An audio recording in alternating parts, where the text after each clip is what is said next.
ومثال، وكل مجلس اداره نادي الزمالك بالكامل بيحب عبد الواحد وبيتمنى ليه كل التوفيق، وكلهم بيثنوا عليه ثناء كبيرا. وان شاء الله زي ما قلت لكم اول ما هيرجعوا عشان حاجه تليق بيها هيبقى في تكريم لكابتن عبد الواحد باذن الله بشكل خاص، لانه كابتن نادي ويستحق كل تقدير واحترام. معانا على التليفون كابتن عبد الواحد السيد. مساء الخير يا عبد الواحد. مساء الخير يا كابتن حازم، انا بشكر حضرتك على الكلام اللي انت بتقوله ده كله، يعني احنا كتير قوي كده. لا وحوح، انت تستاهل اكتر. وانا بكلمك امبارح كل ما كنت تقول لي انا هعمل كذا اقول لك يعني الواحد مش عارف يكلمك ازاي. كلام محترم من نجم محترم، وحاجه مش غريبه عليك. زي ما نادي الزمالك وقف معاك انت كمان وقفت مع نادي الزمالك بشكل قوي، ودي حاجه مهمه ان لعيب كبير زيك يبقى بهذه الاخلاق يا كابتن عبد الواحد. طبعا بشكر حضرتك وبشكر الكابتن اسماعيل والكابتن حسن من الجهاز والناس مجلس الاداره كمان ان هو صبري سراج كلمني النهارده. انا يكفينا يا كابتن حازم التقدير المعنوي اللي حاسه في مجلس اداره وفي الجهاز الفني، ده يكفيني طبعا. وطبعا مع جمهور نادي الزمالك ده اقل حاجه نقدر نعملها لنادي الزمالك يعني. عبد الواحد لا لسه كنت بتكلم انا اصلا من غير نادي الزمالك اصلا ما كانش فيه عبد الواحد السيد اساسا يعني، فدي اقل حاجه ان احنا نقدر نعملها، وانا شايف ان هو ده الطبيعي يعني، ما فيش حاجه انا عملتها يعني حاجه. لا طبعا عملت كتير يا عبد الواحد، لان دايما احنا كلنا كل الناس تطلع تتكلم تقول انا بحب النادي انا ابن النادي، ولكن لما انت تطلع من فلوسك 500,000 او 600,000 وتقول له انا مش عايزهم عشان النادي اللي انت بتلعب فيه ده هو ده فعلا الحب الحقيقي، وده هو فعلا الانتماء، مش بس كلام زي ما الناس تطلع تقول يعني. فبالتالي لازم نسلط الضوء على الكلام اللي انت بتعمله ده، انت وقبليك عمرو زكي. الناس دي انتوا بتضربوا مثل في نادي الزمالك، اول ناس عملت هذا الشيء، فبالتالي لازم تاخدوا كل يعني الكلام اللي يتقال عليكم بشكل قوي وشكل جميل يا كابتن عبد الواحد. انا طبعا بشكر حضرتك يا كابتن حازم، وزي ما قلت لك ده اقل حاجه نقدمها لنادي الزمالك، واحنا عارفين انا واحد من الناس ككابتن فرقه وعايش معاكم في الموضوع اللي يكون في عمق يعني.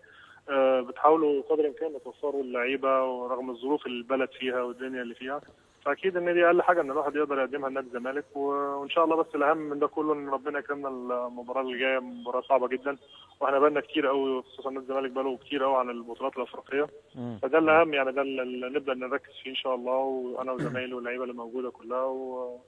وطبعا برحب بالشناوي وسيسي، لعيبه اضافه لينا قويه جدا، وان شاء الله يفرقوا معانا في الماتشات اللي جايه كمان، يبقوا موجودين معانا ويفرقوا معانا.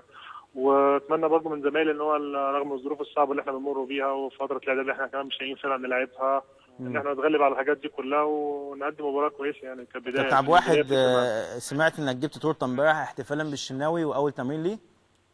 ده اقل حاجه، ده كان كمان عيد ميلاد اسلام عوض وعبد الشافي، طبعا بنبارك لهم كمان كل سنه وانتم طيبين. سنه وانتم طيبين. هو كان الحمد لله امبارح كان يوم كويس يعني. يعني انت جبت تورته للثلاثه ولا كل واحد تورته؟ لا للثلاثه. المصاريف بقى مره واحده. هو بيوفر يا كابتن حازم الظروف دي. لا يا راجل انت بتبيع ب 25% كتير برضه، فلازم توفر. لا والله دي اقل حاجه يا كابتن حازم، وان شاء الله لو في يعني نصيب ثاني والنادي اكيد لو ما فيش هيبقى موجود. طب طمنا على الفرقه يا ابو واحد، يعني طمنا على الفرقه. انتوا مسافرين بكره خلاص، اتمرنتوا النهارده اخر تمرين، الفرقه اخبارها ايه؟ اللعيبه في اشتياق للعب، في زهق، في يعني قول لي كده الدنيا. قلت لك والله يا كابتن فعلا في اللعيبه محتاجه تلعب.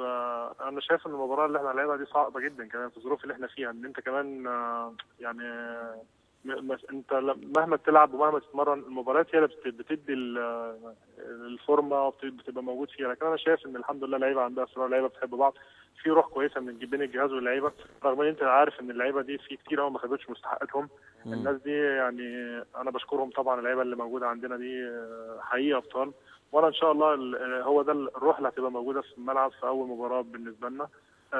اللعيبه هتفصل بين الناحيه الماديه والحاجات اللي هي ليها، عشان بس الناس انا شايف يا كابتن حازم الناس بتتكلم لعيبه الزمالك مش عارف ايه، وانا النهارده اتكلمت مع اللعيبه اللي هي نسبه المشاركه اللي هي 25%، 90% اللعيبه كلها هتتنازل لنادي الزمالك عنها اللي هي الاخيره. والله نسبه المشاركه الاخيره هم هيتنازلوا عنها. والله حاجه محترمه بكلمك كده لان انا اتكلمت مع اللعيبه وقلت لهم يعني حسيت ان في لعيبه لك بس النادي يساعدنا باللي موجودين واحنا ما فيش مشكله يعني. لا يعني اللعيبه عندها استعداد وعندها قابليه، يعني تحس ان لعيبه محترمه ولعيبه يعني ما شاء الله لعيبه الزمالك. وفعلا والله يعني انا ليا الشرف ان انا بلعب في جيل فيه اللعيبه اللي موجوده دي ادابهم واخلاقهم والتزامهم كمان في ان انا فعلا لما بشوف هتكسبوا ان شاء الله وحيد ان شاء الله باذن الله الماتش الجاي، ولا تعادل ولا ايه نظام يعني دماغكم؟ نعم.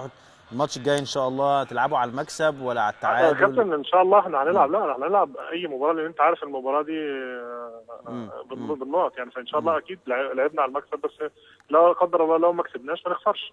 كنت ده بتكلم يعني مع كابتن اسماعيل، قال لي اتفرجتوا على ماتشات كتيره لتشيلسي.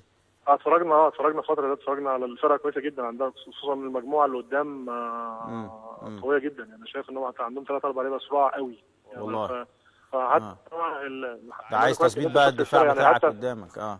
فهي لما اتفرجنا احنا على المباراه، اللعيبه بدات تركز، كل واحد بدانا نحفظ الفرقه اللي قدامنا وكمان انا شايف ان الحمد لله ربنا يعني بيحبنا فعلا، احنا نتنقل الملعب اللي كانوا بيلعبوا عليه، لملعب لا يصلح للعب كره قدم يعني. نقلت لملعب اقرا، ده اعتقد ان هو احسن شويه، فده يمكن في نوعا ما في صالحنا احنا يعني، غير لما تلعب على ارضها ووسط الجماهير بتاعتها، لما تروح ملعب ثاني ده بتفرق معانا احنا شويه يعني. لكن هي بتحتاج طبعا مننا احنا، لان هم هيبقوا جاهزين عننا، تقريبا الدوري بتاعهم شغال بقى له فتره طويله. لكن اللعيبه ان شاء الله هتعوض الموضوع ده بالروح وبالاصرار بتاعها، زي لعيبه الزمالك زي ما شفنا في المغرب الكاس الفرقه عملت ايه وكان روحها عامل ازاي ان شاء الله. يعني اتمنى بس ان الامور تساعدنا كمان، وان ان البدايه تبقى كويسه، ان البدايه هتفرق معانا احنا جدا بشكل كبير. صوره مجموعات محتاجه لم نقاط، مش ماتش رايح وجاي يعني. وبرضه كابتن عايز اقول لحضرتك حاجه، المجموعه صعبه جدا. في عندنا مشكله احنا في نادي الزمالك دايما بواجهها دايما، لا قدر الله لو خسرنا ماتش بحس ان الدنيا قفلت والموضوع انتهى ومش عارف ايه، ولو كسبنا يقول لك لا ده احنا خلاص صعدنا. لا، المجموعه لاخر ماتش، انا بقول لحضرتك لاخر ماتش في المجموعات مش هتعرف مين هيصعد. وبعدين برضه نادي الزمالك فيه ميزه في المجموعه مع واحد، الثلاث مباريات الاخيره كلهم في مصر. لا بس والله حاجه، انا من وجهه نظري ما بقتش تفرق دلوقتي في الكوره الحديثه انك تلعب بره او جوه يعني بس برضه اخر 3 ماتشات عندك في ملعبك انت كمان يا كابتن عندنا مشكله، انت دلوقتي بتلعب في ارضك من غير جمهور يعني. حتى يا رب بقى ان شاء الله الدنيا تصلح بقى بواحد، متهيألي يعني الدنيا بقى